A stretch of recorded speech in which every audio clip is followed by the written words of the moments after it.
For those of you who were in the immediately preceding session, thank you for staying. For those of you who were not here, my name is Lynn Kwok and I'll be your chair for this session.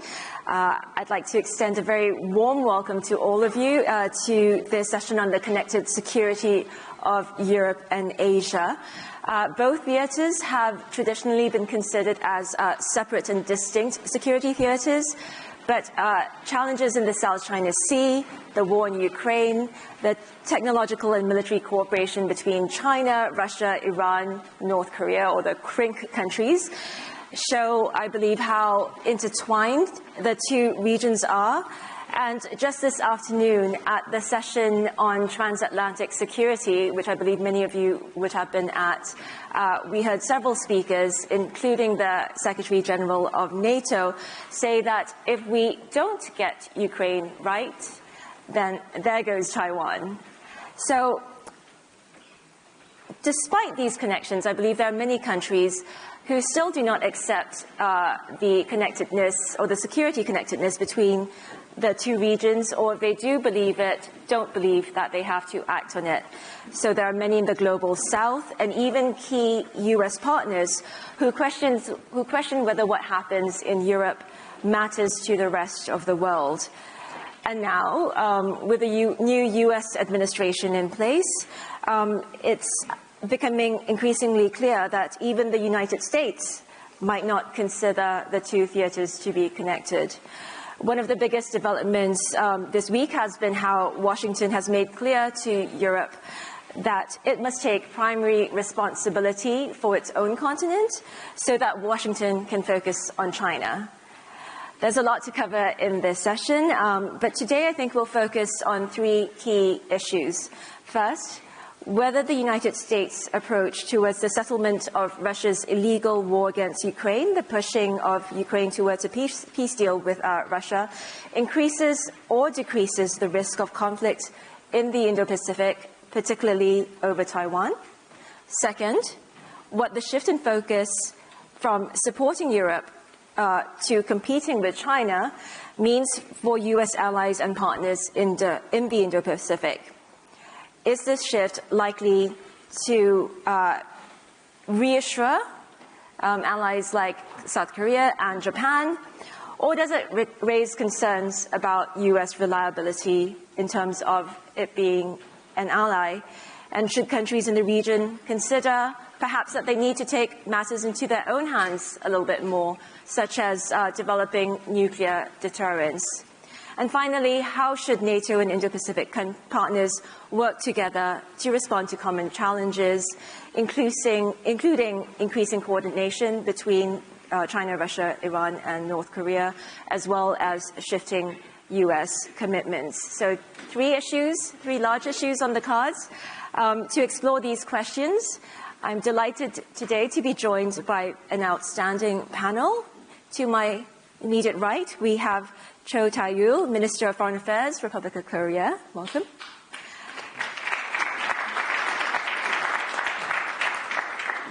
Iwaya Takeshi, Minister of Foreign Affairs of Japan. Minister Takeshi also previously served as Minister of Defense. Judith Collins, Minister of Defense, New Zealand. Welcome. And on the right, Radmila Šekerinska, who's Deputy Secretary General of NATO, former Minister of Defense of the Republic of North Macedonia, and a Munich Young Leader in 2011.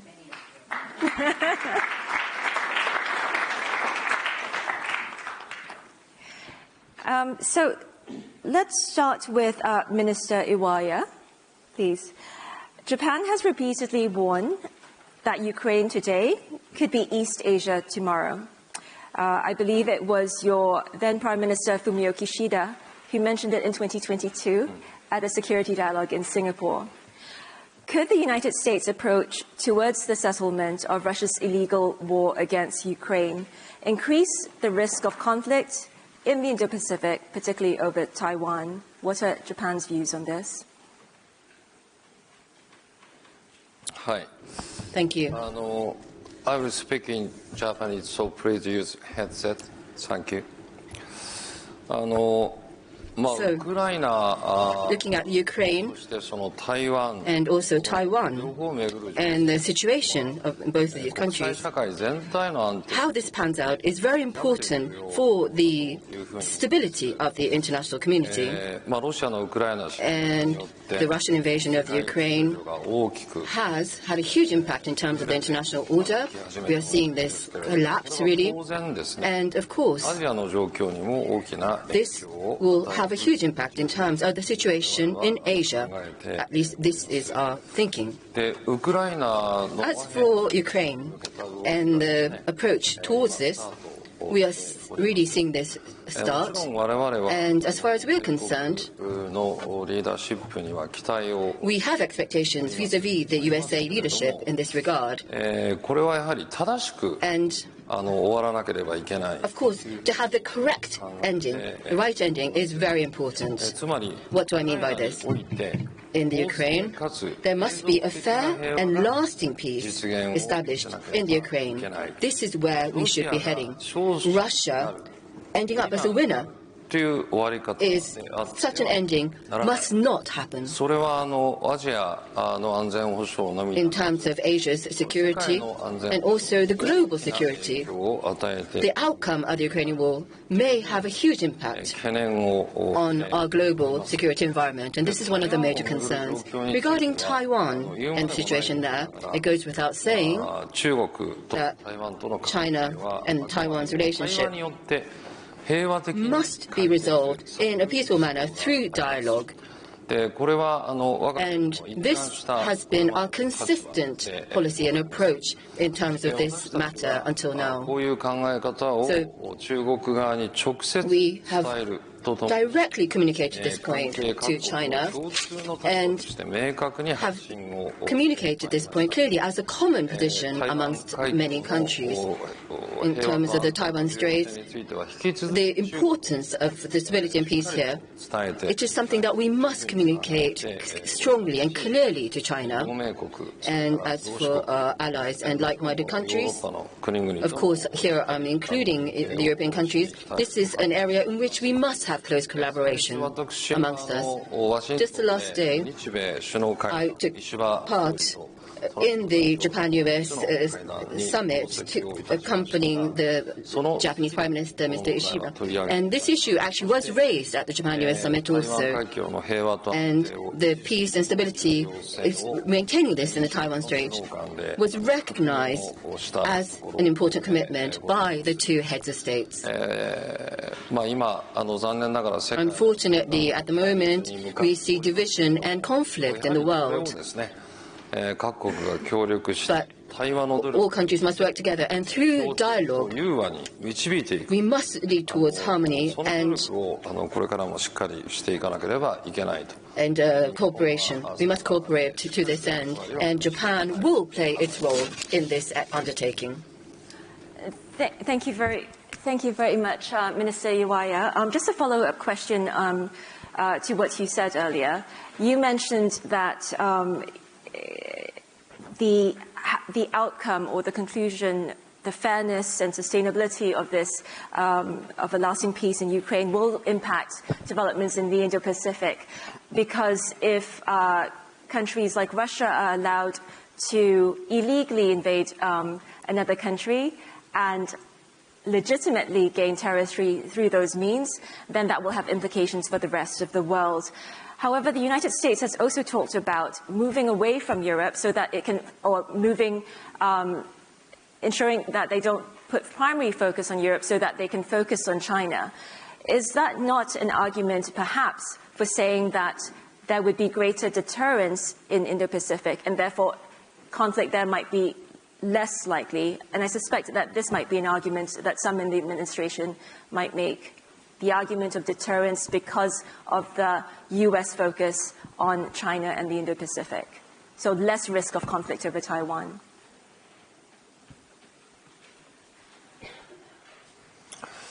Yes, well,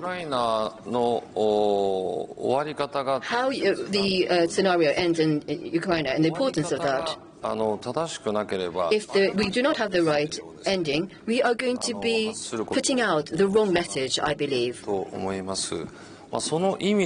in that sense, もちろんウクライナをどうやって侵略を終わらせていくか how we end the invasion of the Ukraine in a fair manner. Moreover, これから各国が this is something that all the countries are going to put their ideas forward この段階でその予断を持っ about. て And at this point, そのアメリカの方針もですね断定 looking at the US policy と思います and drawing a conclusion about this, I think is rather premature. There are going to be lots of exchanges as we move forward, lots of developments, and as I mentioned at the outset, 見て looking at the situation, をしたらという we need to have a scenario where we feel, or everyone feels, that it has been a fair ending に対してのみならず in terms of how this will impact China メッセージを与え and also to the rest of the world. と思いますの We で don't want to send the wrong message to the international community.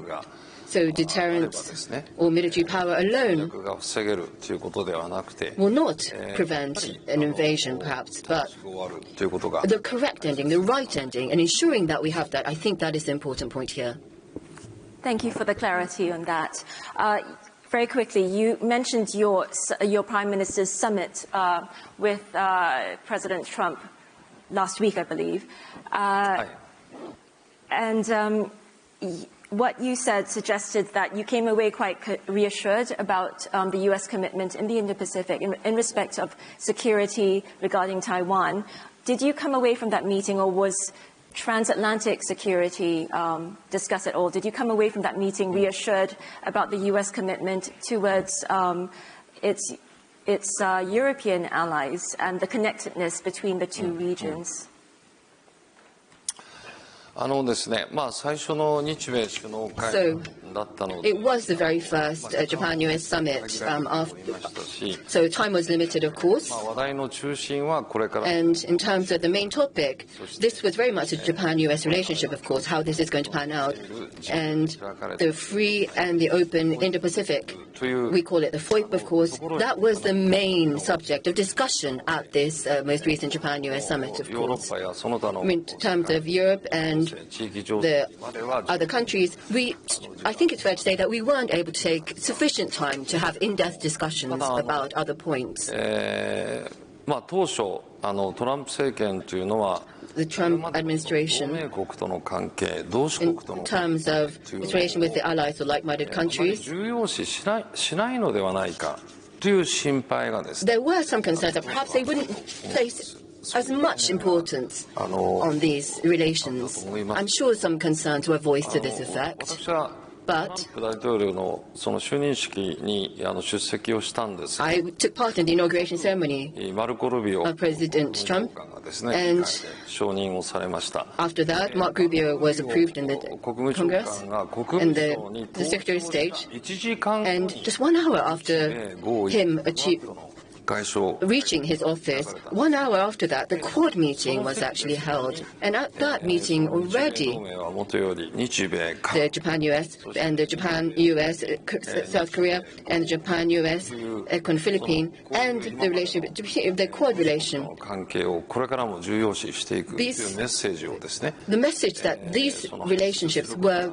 very important, that message was 日米首脳会談でも transmitted. 確認する And also this point was something that we were able to confirm in the Japan-US summit. So when looking at the Trump 同 administration, 盟国 when it comes to their allies or to the like-minded countries, I don't think that they take these relationships lightly. I was able to get this ヨーロ conviction. ッパとも EU とも So whether it comes to the EU, NATO, Europe in general, しっかりと強固にしていくことはできる I believe that the US can strengthen their ties with Europe also. Thank you so much. Minister Cho, I turn to you next. Minister Iwaya just mentioned about how he came away reasonably reassured about the fact that the Trump administration was seeking to reach out to allies and partners, whether from Europe as well or, in the Indo-Pacific, such as the quadrilateral security dialogue. South Korea must have been watching developments in Europe over the past few days. The United States perhaps pulling back or recalibrating its commitments towards Europe. How does South Korea think about the US-South Korea alliance at the moment, given developments over the past week? Is South Korea concerned? And I would also note that in the past, as I'm sure you'll talk about, the United States under President Trump has questioned the value of the US-South Korea alliance. Well, do I have a microphone? Is he mic'd up? Oh. Well, my answer to your question is yes. President Trump's focus on China certainly has some implications for Korea-US alliance, but it is not a new development, nor has it come as a big surprise. It has been there since many years ago, including during the first Trump administration.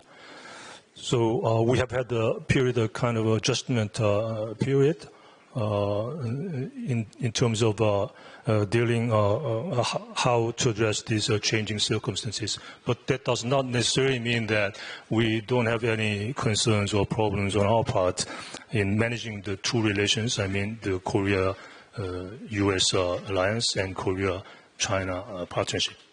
But as you know, the United States is an irreplaceable ally of Korea, while China has emerged to become the single largest trading partner since 3 decades ago, since the establishment of diplomatic relations between our two countries in 1991.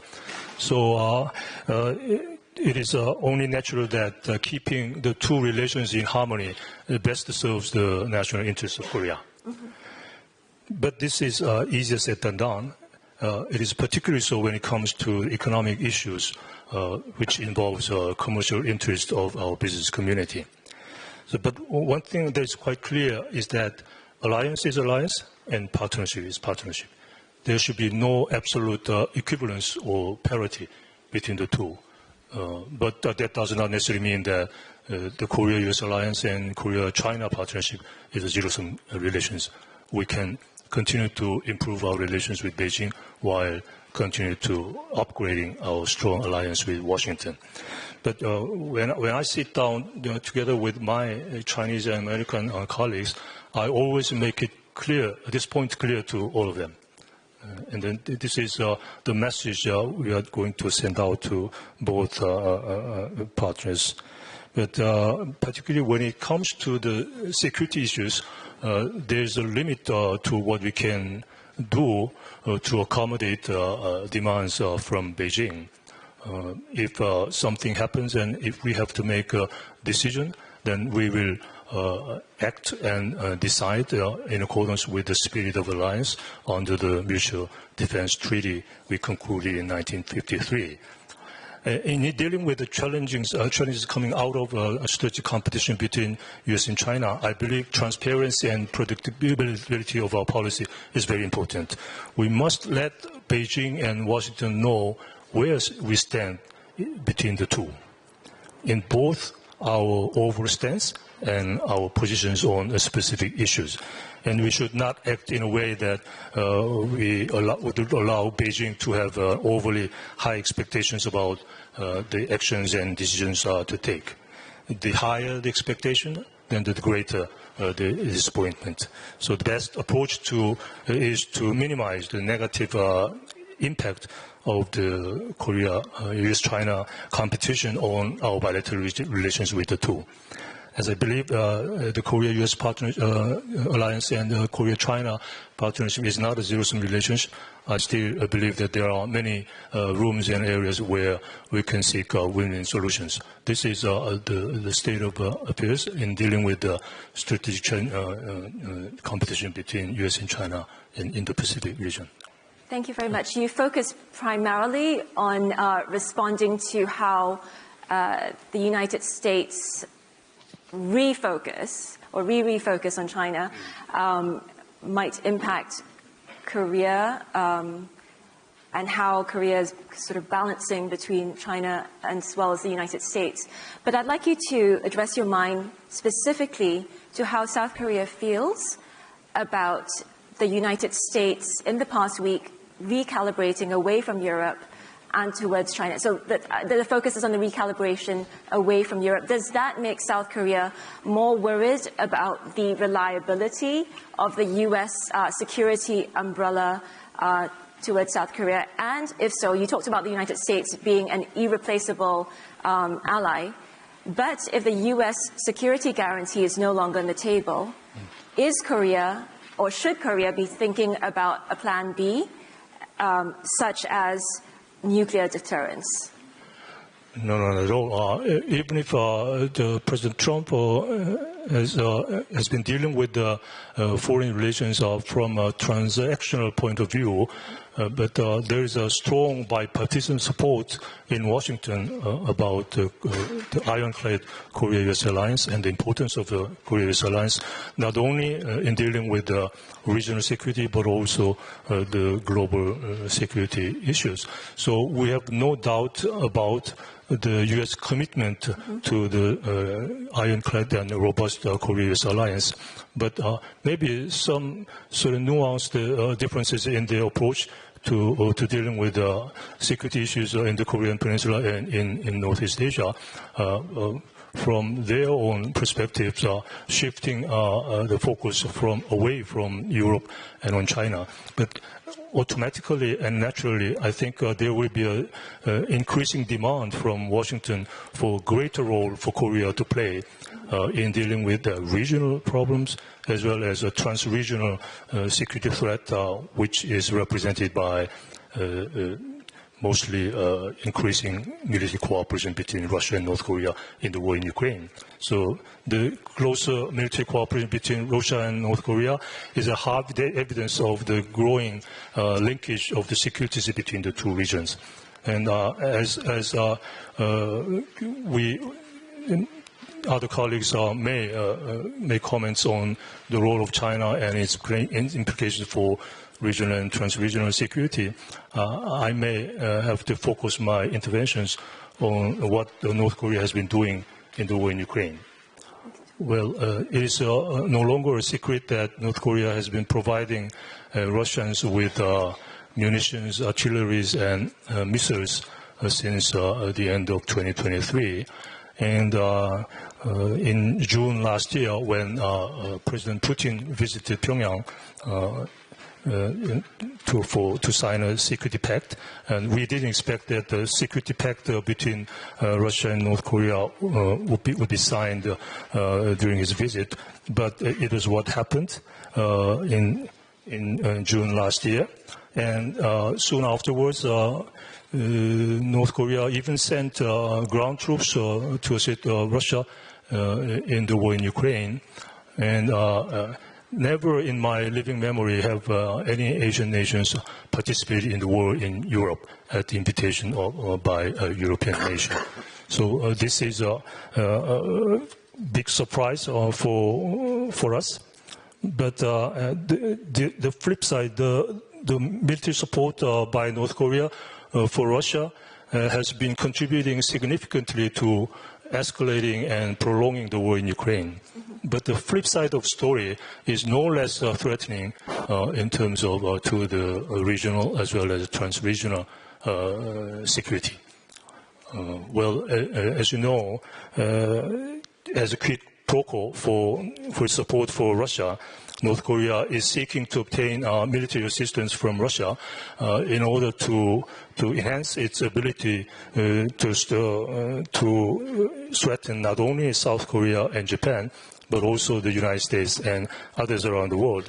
That will further complicate our ongoing efforts to bring an end to the war in Ukraine. If I could, maybe at this point, I'd like to bring Deputy Secretary General Šekerinska into the conversation. I think NATO has long recognized that crisis beyond its borders can jeopardize the security of its member states. And NATO has been engaging more with the Indo-Pacific, not least through the Indo-Pacific Four, so Japan, South Korea, Australia, as well as New Zealand, who is with us on the panel today. However, given developments in Ukraine, how Europe will have to shoulder more of its security responsibilities, to what extent will NATO be able to engage with the Indo-Pacific? What lower order priorities will have to be foregone? And then perhaps I'll follow up with the latter part of my question. I think you have plenty on your plate there to respond to. Well, thank you very much for the invitation. It is a general knowledge. Your challenges pick up. You have to actually increase a bit your alliance. You have to, in a way, increase the energy that you use in order to deal with these challenges. And if we have learned something from previous conflicts and wars, it was very clear that international relations are always global. It is just that the power, the center of gravity shifts from time to time.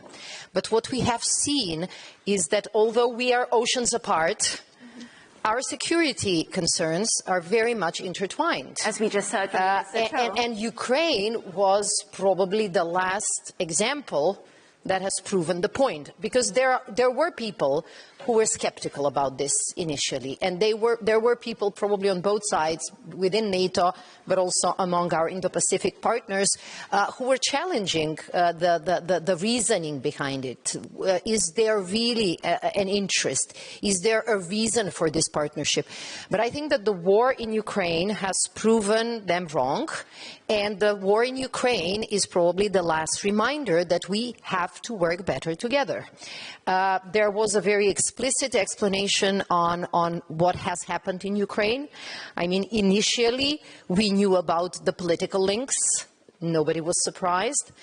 But the fact that North Korean troops appeared in Ukraine miles away from their territory, from their regional security concerns, the fact that the Russian war economy was continuously supported with production from North Korea, otherwise they would not have been able to create such a strong industrial base, but also enabled by China avoiding sanctions and by supporting some dual-use elements.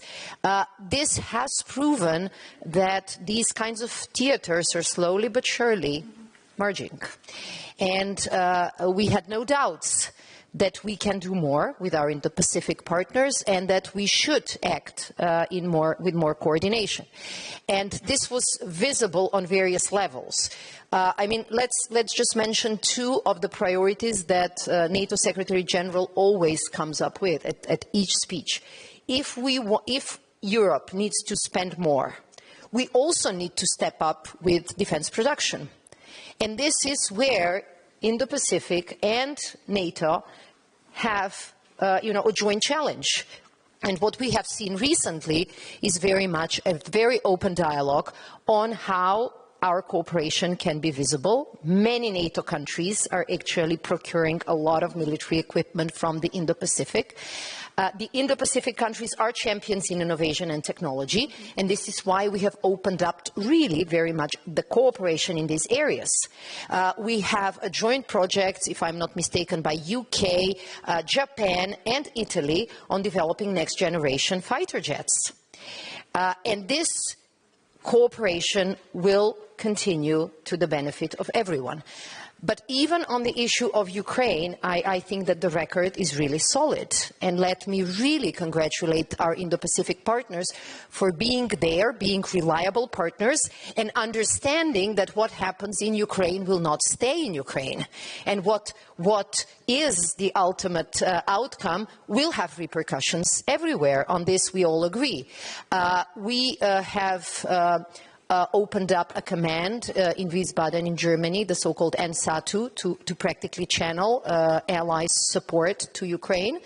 but we also have some of our Indo-Pacific partners there. And this is a very visible example. Just next Monday, we will open up a new center in Poland, JTEC, where we will deal with lessons learned from the war in Ukraine. It's not just a support to Ukraine. It is also excellent and important for our deterrence and defense in the future. And this is an area where also we actually expect to see partners present and partners in communication.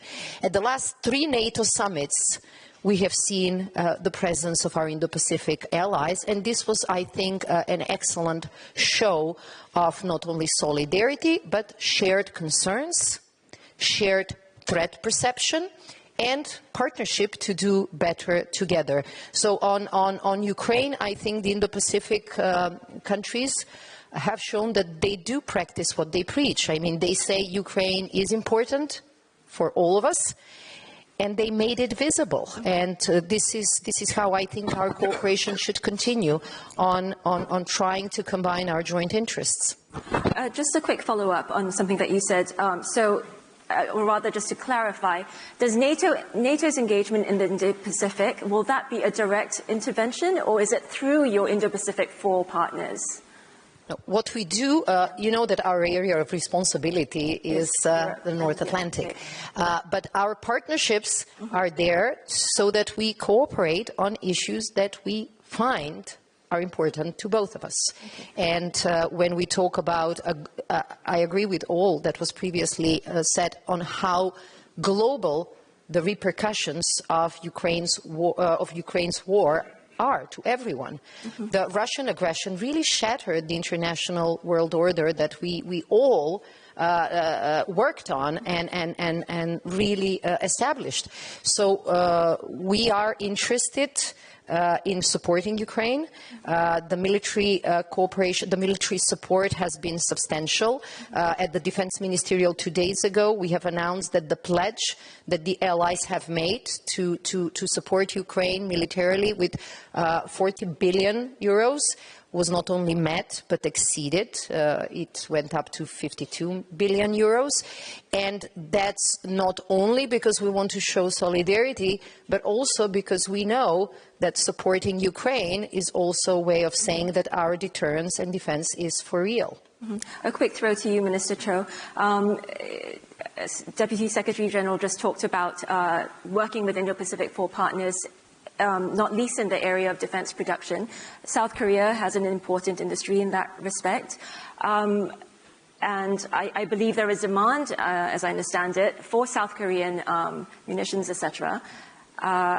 I also understand that South Korea was quite willing to provide more, but when the Trump administration entered office, South Korea held back on that because it wanted to see where the Trump administration was going to go with its approach towards Ukraine. Is that true? Well, South Korea has been providing humanitarian and financial assistance to the Ukrainians to support their war efforts in the battlefield. But it is true that South Korea has been also contributing to strengthening the entire defense capability of the European nations by way of cooperating in the defense industry field. And the countries like Poland, Finland, and Romania and Bulgaria have been recipients of the purchaser of the South Korean defense items. And but when it comes to Korea's role in the war in Ukraine, we have been focusing on the humanitarian financial assistance, and so that they can continue their efforts in the war.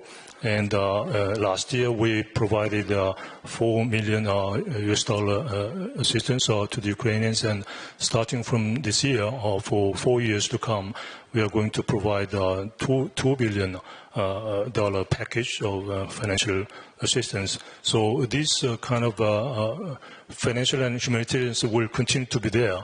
But when it comes to the provision of weapons, we have been maintaining the position that if something happens in a way that threatens our national security, then our position will be reconsidered. But given the changes in the situation, we are now considering on what to do based on the progress in terms of Russia-North Korea military cooperation in the war in Ukraine, and how the war is proceeding in the future, and what kind of position will be taken by the United States and the member countries of NATO. So depending on the progress in all these areas, we are going to take phased and effective countermeasures in the future. But it is up to the future progress. Thank you. I had another question for the Deputy Secretary General, but I know Minister Collins has also been waiting very patiently. I apologize. So perhaps I'll just put this as a statement or a comment. The Indo-Pacific is more than just Japan, South Korea, New Zealand and Australia. There's also a huge swath in the middle of the Indo-Pacific, Southeast Asia, which is an important area. It's at the center of the geopolitical competition between the United States and China, and is significant for many other reasons. So as NATO considers its engagement with the region, perhaps thought could also be given to how best it might engage with Southeast Asia, because I think currently the view in Southeast Asia about NATO is quite negative, because China has filled the void in terms of information about NATO. And if you talk about the sort of engagement that NATO does with the Indo-Pacific through Indo-Pacific 4 partners, that's not the story that's being heard in Southeast Asia. It's about how NATO is militarizing the Indo-Pacific. Minister Collins, thank you so much for your patience. That's right. When you're a small country, you become very patient. Yeah, a small country. I come from a small country myself, but a small... We just become very aware that there are bigger games there. I think it's very interesting, your comment, actually, about Southeast Asia and how NATO should engage. Clearly, through the Republic of Korea, Japan, New Zealand, Australia, clearly through those very strong links. But I have heard the same comment. It is, of course, clearly not coming from people who are fully aware of what is going on in the Pacific. I think the Pacific at the moment is an area of enormous potential for conflict, and people should remember that the United States, their interest in the Pacific, Indo-Pacific, they are themselves a Pacific nation, as are we. And so they are very aware that not only the rise of China, but what we're seeing now as a far more aggressive stance is actually of huge concern to many people in the Pacific and many countries. However, I'd also say to you, remind you that Russia is itself a Pacific nation. Vladivostok is not in Europe as such. It's on not on the Atlantic Ocean, it's on the Pacific. So we've just got to be very aware that we have some pretty interesting players in the Pacific, and of course the Republic of Korea's got that terribly behaved neighbour to the north, which causes all sorts of problems. So I just think it's a really challenging time, and certainly the most challenging time, I think, for peace, world peace, that I can remember. And if I look at what's happening in what's happening with Ukraine, New Zealand has stepped up from day one. As usual, when there's a problem in Europe or Asia or the Pacific or the Red Sea, we're always there when we're asked to and we can contribute. But what I'm seeing is that everybody's going to have to, we have to increase our defence spending. We have to do it. Pretty much the message is everyone else has to do it. And we have to be aware that we can't just rely on one nation's taxpayers to pay the bill. We all have to. And I think that that's a fair ask of us. It's not easy, but it's a fair ask. We all have to step up. Thank you for that. You talked about New Zealand being a small country, but clearly it's an important Indo-Pacific 4 partner, which the Deputy Secretary General mentioned earlier. I believe that New Zealand's engagement with NATO stepped up from 2022, if I'm not wrong. Were there any specific threats or concerns that New Zealand was responding to? As I understand it, New Zealand, for one thing, it's the only member of the Indo-Pacific Four that is not a US ally. It's traditionally been quite moderate on China, though I see changes in that respect. But it joined the 2022 Madrid summit, where the strategic concept was launched, actually decrying China's stated ambitions and coercive policies.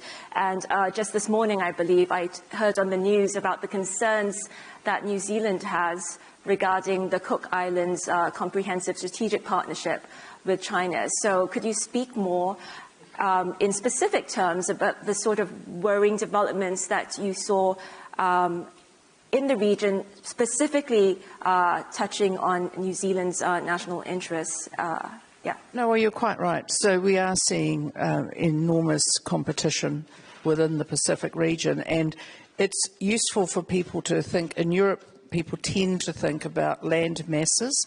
In the Pacific, we tend to think about water. So we have this enormous continent under the sea, and in many cases, if I take outside Southeast Asia, New Zealand, Australia, a lot of it really small islands with very little economic development, very few opportunities for people, but massive exclusive economic zones. And we are on the ring of fire. And that doesn't just mean we have volcanoes. It means that there is enormous wealth on the seabed. So it's not just fish, although that is important. It's not just food. It's enormous mineral wealth on that seabed. And that then makes us actually vulnerable. We have this essentially a treasury with a very small lock on the door. And that is a real concern. So yes, we have seen that the Cook Islands, which is part of our realm, we are in free association with the Cook Islands for the last 60 years, but New Zealand is very fond of Cook Islands and also the people. Cook Islanders are New Zealand citizens. So the latest development was not one that we felt adequately consulted on. We know that there is a text has been signed in Beijing. We have not seen the text yet. It has not been published. And we, along with the Cook Islanders, who haven't seen it, we're actually really interested to see what it says, because we think this is a new development that has actually made it a little harder, I think, for many Cook Islanders to understand what is going on. Is this about the seabed? Is it about something else? But also, they're all New Zealand citizens, and with New Zealand passports. So this is just another development that's happening. Thank you. I've just been told that I have 5 minutes less than I originally thought I had, or I was originally told I have. So I think I'll go right now to the question from the young leader first. Iwaya Takeshi, I hope I pronounced the name correctly. Is the young leader here? Please. And please tell us where you're from. Mm-hmm. Hi, Iwaya Takeshi from the United States. I'm a Munich young leader and also a senior advisor for Europe and Eurasia with the Trump administration. My question is for our East Asian allies. It's good to see you both again. What would increased NATO involvement in the Pacific ideally look like for you? Thank you. And perhaps if there's one or two more questions. Ooh, there's lots of questions. Okay, everyone asks a 10-second question. Go.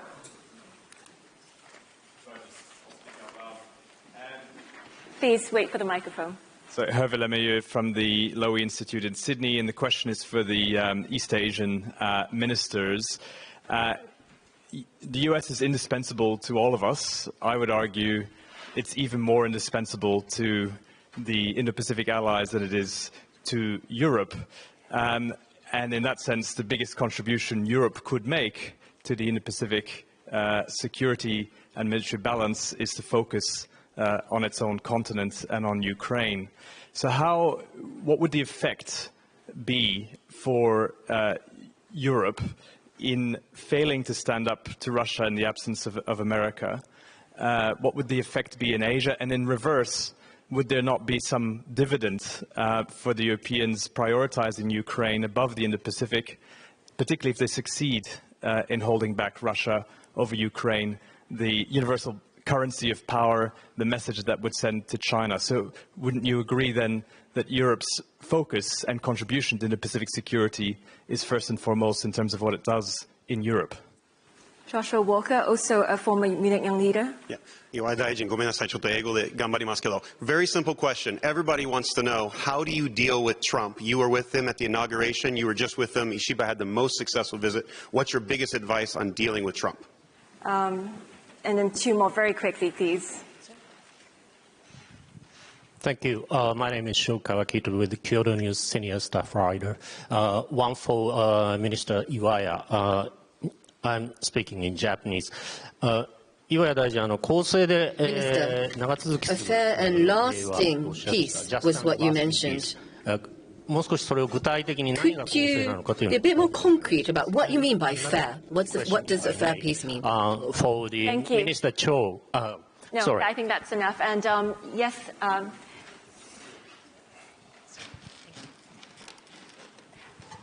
Thank you very much. I'm Munich Young Leader as well from South Korea. My question is about just stepping back and looking at this. Minister Cho, you said that the U.S. is an irreplaceable ally, and I do agree. But what if we're wrong? And what if we are living in a historical moment of paradigm shift where the America first and the transactional way of American policy on security will outlive Mr. Trump and Mr. Vance and the current bipartisan consensus that we are seeing in Capitol Hill? What kind of preparation should the IP4 countries be doing? Thank you. So I believe actually all of the questions are for the two ministers. Perhaps we can have 30 seconds of responses. Choose what you'd like to respond to, please. Such a difficult demand here to respond in 30 seconds. That's a challenge. Well, U.S. in the Indo-Pacific region, commitment by the U.S. is important for the peace and prosperity of the region. There's U.S.-Korea alliance and Japan-U.S. alliance, and also there's also the alliance relationship with the Philippines and also with the Australia. There's a lot of these alliances which is pivoting from U.S. So there's a lot of multilateral relationship pivoting around U.S. which is contributing to the peace of the region. So that needs to be maintained, it needs to be kept. And then about Ukraine, what is the fair? There was that question, fair and lasting peace, or just and lasting peace. And so for Ukraine,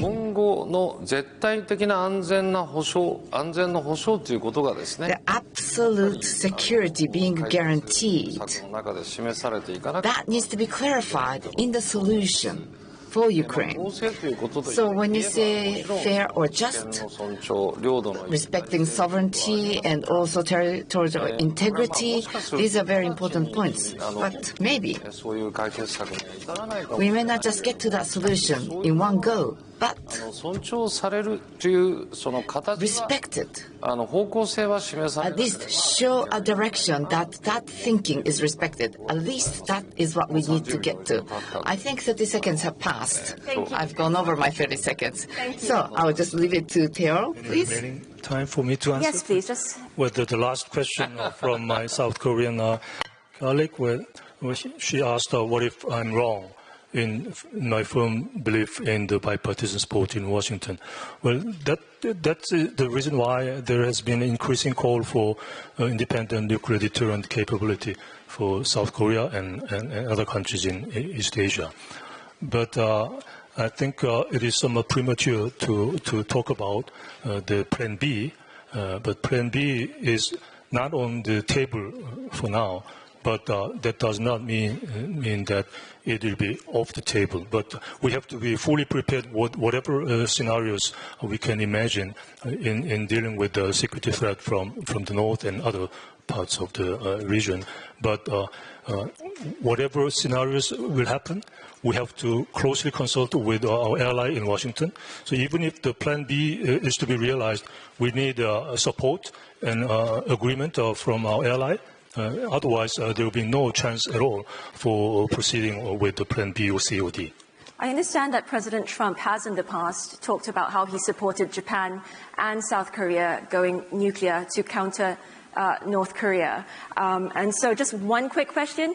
You said that the nuclear plan B isn't on the table. Is it being cooked, though? Is the meal being prepared? It would not be appropriate for me to answer the hypothetical question. Thank you. Thanks so much. And thank you, everyone, for your patience and for joining us. Thank you for my panelists. Thank you. Thank you.